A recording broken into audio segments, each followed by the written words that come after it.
Hello बच्चों, next हमारा जो टॉपिक है वो है फजान्स रूल। ठीक है, इससे पहले मैंने फजान्स से रिलेटेड कुछ 2-3 पॉइंट बताए थे, आप उनको अच्छे से रिवाइज कर लेना। ठीक है, फजान्स रूल, फर्स्ट रूल है small size of cation.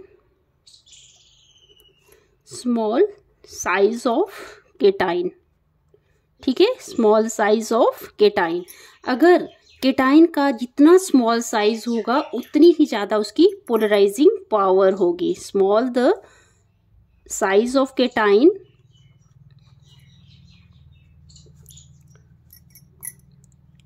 Polarising power is large.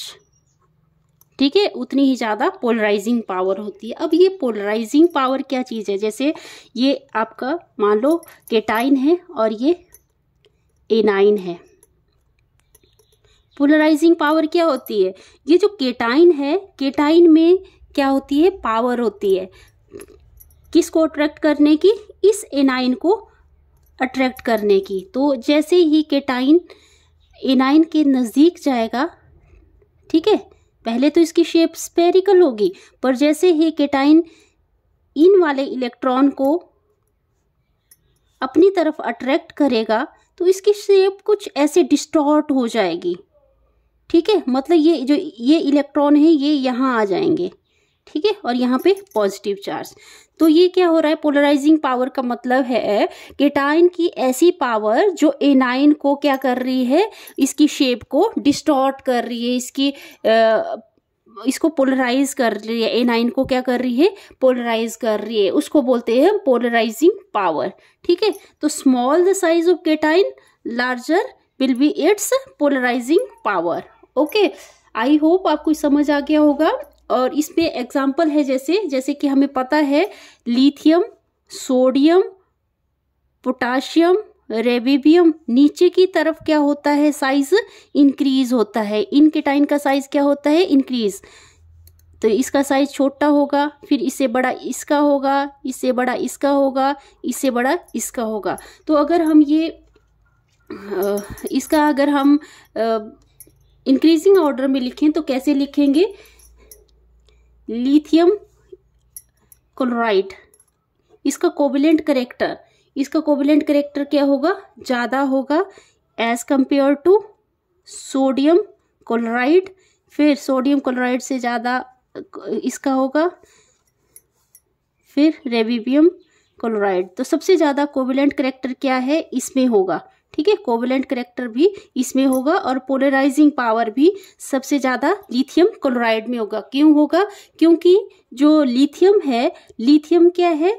जैसे लिथियम एटॉमिक नंबर 3, जब लिथियम से एक और इलेक्ट्रॉन चला जाएगा तो इसमें 2 इलेक्ट्रॉन रहेंगे जो क्या है? नोबल गैस को सेटिस्फाई कर रहे हैं। ठीक है, तो नोबल गैस क्या होती है? इनर्ट गैस होती है जो दूसरे इलेक्ट्रॉन से अट्रैक्ट नहीं करती है। और क्या होगा? और लिथियम क्लोराइड मतलब ये कोवेलेंट करेक्टर इसमें सबसे ज्यादा होगा। ठीक है, स्मॉल साइज ऑफ केटाइन। फिर नेक्स्ट है large size of anion. Large size of anion, अगर एनाइन का साइज ज्यादा बड़ा होगा तो क्या होगा? तो मैंने ये भी बताया था आपको पिछले वाले वीडियो में। ठीक है,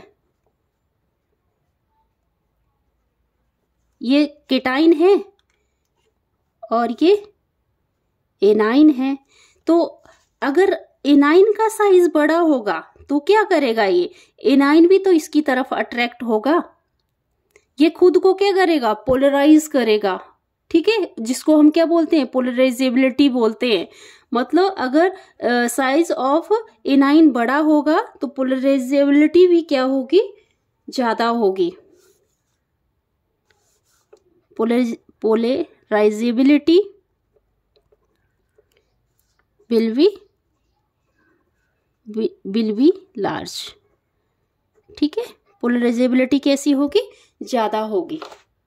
अगर हम एग्जांपल लेते हैं, कौन से एग्जांपल लेते हैं? जैसे फ्लोरीन, क्लोरीन, ब्रोमीन, आयोडीन। जैसे कि आपको पता है ये सबसे बड़े एनाइन है मतलब इसमें इनमें इलेक्ट्रॉन को अट्रैक्ट करने की सबसे ज़्यादा कैपेसिटी होती है। फ्लोरीन, क्लोरीन, ब्रोमीन, आयोडीन, तो नीचे को अगर हम देखें तो साइज क्या होगा, इंक्रीज होता रहता है। क्यों होता है इंक्रीज? क्योंकि नंबर ऑफ शेल्स इंक्रीज होते रहते हैं डाउन द ग्रुप, ये मैंने बताया था आपको, ठीक है। तो इसमें देखो जितना बड़ा साइज होगा तो ये इलेक्ट्रॉन लूज होंगे और उतने ही जल्दी ये क्या हो जाएगा, एनाइन केटाइन की तरफ अट्रैक्ट हो जाएगा, ठीक है। तो एनाइन की भी टेंडेंसी होती है खुद को ही डिस्टॉर्ट करने की, खुद की ही शेप को चेंज करने की, पोलराइज करने की ज़्यादा, ठीक है, जिसको हम क्या बोलते हैं, पोलराइजेबिलिटी बोलते हैं।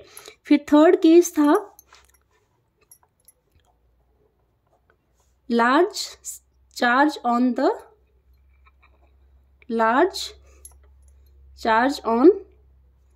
cation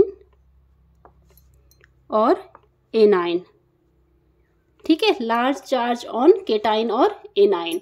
मतलब जैसे कि हमें पता है, अब सोडियम का केस ले लें, सोडियम प्लस और मैग्नीशियम 2+, तो ये दोनों क्या है, आइसो इलेक्ट्रॉनिक चार्ज है, मतलब इसमें भी 10 इलेक्ट्रॉन है, इसमें भी 10 इलेक्ट्रॉन है। अब इसमें कैसे पता लगेगा हमें कि इसमें क्या हो रहा है, कोवेलेंट कैरेक्टर किसका ज़्यादा है?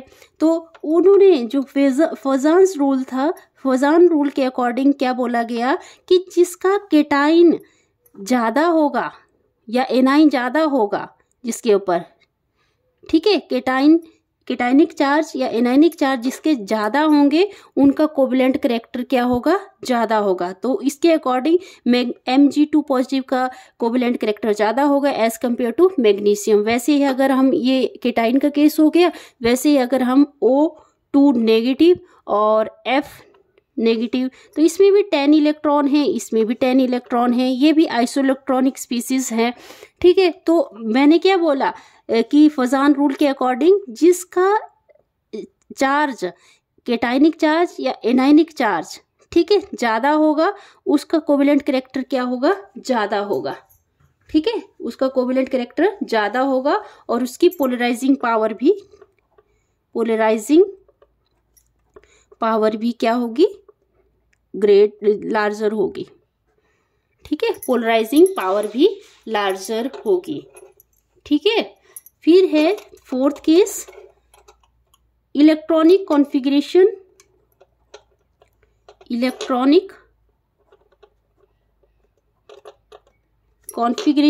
Of the cation, electronic configuration of the cation. जैसे कि मैं केस लेती हूँ सोडियम का एटॉमिक नंबर होता है 11, ठीक है, 1s2 2s2 2p6 3s1, ठीक है, हो गई 11। अगर हम Na पॉजिटिव मतलब इसका केटाइन बनाते हैं तो 1s2 2s2 2p6, ठीक है, जो क्या है, इनर्ट गैस की इलेक्ट्रॉनिक कॉन्फ़िगरेशन है। मतलब किसकी इलेक्ट्रॉनिक कॉन्फ़िगरेशन बन गई है, नियॉन की। कैसी बनी, NS2 NP6, ठीक है, इलेक्ट्रॉनिक कॉन्फ़िगरेशन किसकी बन गई है, इनर्ट गैस में नोबल गैस की। वैसे ही अगर हम कॉपर का केस लेते हैं, कॉपर का एटॉमिक नंबर 29 और electronic configuration 1s2 2s2 2p6 3s2 3p6, 3p6 के बाद 3d10 और 4s1। तो इलेक्ट्रॉनिक कॉन्फ़िगरेशन कितनी कंप्लीट करनी है, कॉपर की कितनी हुई, 10 12 18 19 और 29, ठीक है। कॉपर पॉजिटिव मतलब केटाइन लेना है, इसका कॉपर का केटाइन लेना है, तो क्या आ जाएगा, 1s2 2s2 2p6 3s2 3p6 और ये 3d10।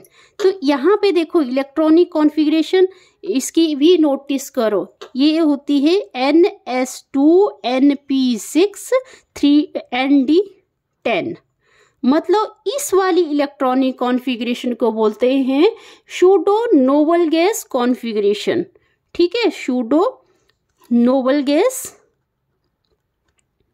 कॉन्फ़िगरेशन, ठीक है, सूडो नोबल गैस कॉन्फ़िगरेशन। तो अब जो फजान ने रूल दिया उसके अकॉर्डिंग जिसकी सूडो नोबल गैस कॉन्फ़िगरेशन होगी उसकी पोलराइजिंग पावर भी उतनी ही ज़्यादा होगी। ठीक है, जिसकी सूडो नोबल गैस कॉन्फ़िगरेशन होगी उसकी जो पोलराइजिंग पावर है, पोलराइजिंग पावर भी क्या होगी, मोर होगी। ठीक है, polarising power will be greater. ठीक है, उसका कोवेलेंट कैरेक्टर भी उतना ही ज़्यादा होगा। आई होप आपको ये वीडियो अच्छा लगा होगा। अगर वीडियो अच्छा लगा तो प्लीज़ वीडियो को लाइक करें, शेयर करें, सब्सक्राइब करें चैनल को। Thank you.